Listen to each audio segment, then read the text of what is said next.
Hello everyone, welcome to Marlin Chess Kids. Today we show the game played by Anish and Arik, and the game start with the pawn to b4, knight f6, c4, e6, and knight f3, b5.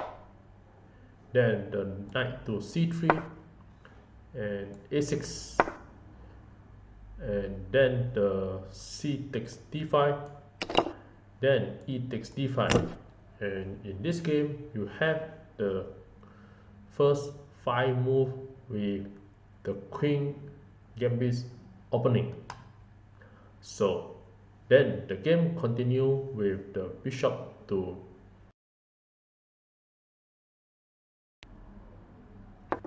and e6, then e3, and now knight b to d7, and bishop to d3, then h6 attacking the bishop, and now bishop back to h4 and keep pinning the knight and attacking the queen. Then g5 was played and attack the bishop, and now bishop go to g3, and after this the knight to h5 and keep on attack the knight. And this is the first 10 move, and you can see that the white is better in this position, and the white continue to play queen to c2, then c6 was played, and now the white play a queen castling. Then the knight capture the bishop, and the pawn takes back the knight, h takes g3, then the black play bishop to g7, and here the bishop is trying to attack with the diagonal of a1 h8, and then the king go to b1, then queen to e7, and now the black preparing to go for the queen side castling, and now white play knight to d2, and the black go for the long castling. So this is a 15th move, and here again the white is slightly better in the position, and we have both slightly developed with controlling all the center square. After this, the white trying to move all the pieces towards the king side, and since the king is at this nice square quadrant, so now the white idea is to bring all the pieces to this 16 square and attack the king from the queen side. And after this, the white idea is to bring the knight to a4 first, and you have the idea of go to this square b6, or you can go to this square at c5, and also you bring the knight to the action. So white is trying to bring more pieces to attack the queen side, and after this the queen to d6, then the white continue to play a knight to b3, and then the king to b8, and now the knight b to c5, and trying to control nearer to the king, and you also can have the idea of capture the pawn, and the knight is protecting the knight. Now after this, the knight capture the knight, and the knight capture the knight, and at this move the white has able to attack with a force, and now the white is better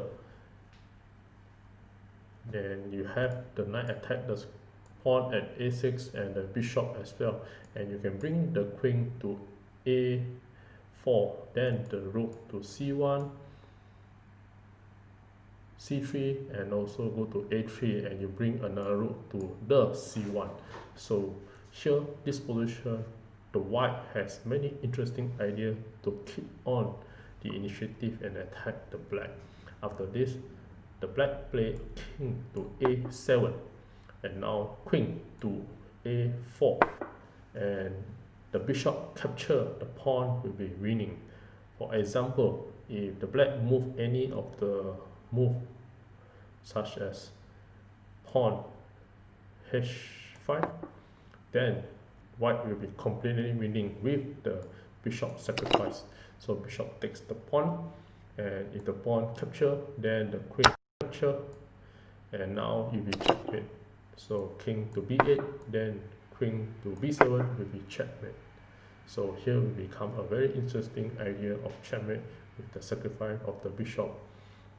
So back to the queen a4.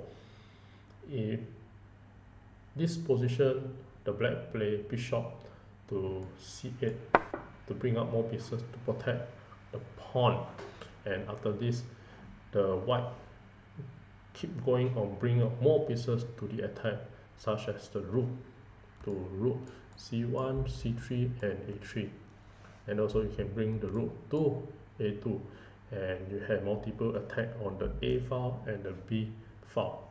So rook c1 was played, and then queen to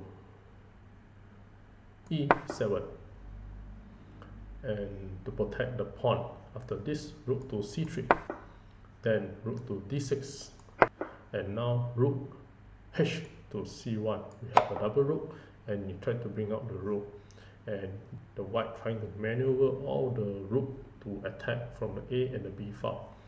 Then queen to c7, and after this, rook to a3, and keep on the pressure with the 4 pieces to attack the pawn at a6. Well, another suggestion that you can play after c7 is you sacrifice the pieces and winning. For example, you can use the knight to capture a6, and this will be the more precise move to win, because after the pawn capture, then the rook can capture the pawn, and if the rook capture, then the rook will recapture back. And after this position, if the queen move to b7, then the bishop can capture the pawn at a6 and attack the queen, and here you'll be a very strong attack, and the white is complete winning. So now if the queen move to any of the square such as d7, then you can have the complete beautiful checkmate, such as bishop capture the bishop, and you have the open check, and the queen will attack, the bishop will attack the queen, and after queen to b8, then the queen can go to b5 and continue the check, and now king to a8, then the rook to a6 will be a complete winning for the white. So queen block, then you have a very beautiful checkmate, such as queen to b7 checkmate. So the correct move after queen c7 will be the knight to capture the pawn. And after this, the white actual play was rook a3, and trying to bring more pieces to attack. And after this position, the queen to b6, and here after this also another mistake, and now the white bring up another rook to c3 and b2 to attack the queen. So you bring up more of the pieces to attack, and basically at this move, after move 25, the white is clearly winning the game. So rook c to c3 was played, and this the rook to from c to b3 will be a very strong threat and complete winning. So after this, the black play a rook to e8, then rook c to b3 and attack the queen, and the queen to b7. And after this position, the white is completely winning with the sacrifice idea and can win in 7. I give a couple of seconds to figure out how the white continued to play and win the game and checkmate in 7. Well, congratulations for those who found the answer, and for those who like to enjoy the show, here are the brilliant sacrifice that the white can play. In this example, if the white continue to play a brilliant sacrifice with the queen capture the pawn, and here you will have completely checkmate in 7. So if the black do not capture the queen, such as move to b8, then the queen will move to a7 or a8, and you will be a checkmate, for example.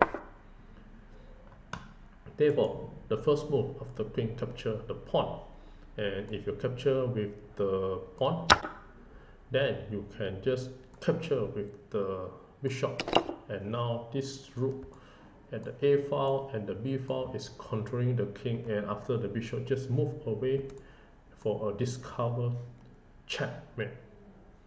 So if your queen to b7 to allow the king to move to b8 and go for c7, so the bishop will just capture the queen and have the discover check with the rook at a3, and now king to b8, then the knight can go to knight a6 to check the king and block the king to move to c7, and with this the king have no choice to back to a7 again, and after this the bishop can capture bishop c8, and after this you can just move away the knight and go for the checkmate, and after this the rook capture, then you have a open check with the knight c7 and have open checkmate. So you have a very interesting checkmate with the double rook at a and b file. So in the actual game, after this position, the white capture with bishop takes a6, and after this the pawn capture back again, and after capture the queen sacrifice, queen takes a6 and check the king, and here is a very interesting checkmate again. And if you capture with the bishop, then you have the rook takes the bishop and checkmate again, and again the two rook controlling the a file and b file, and we have the very interesting checkmate. And with this, thank you.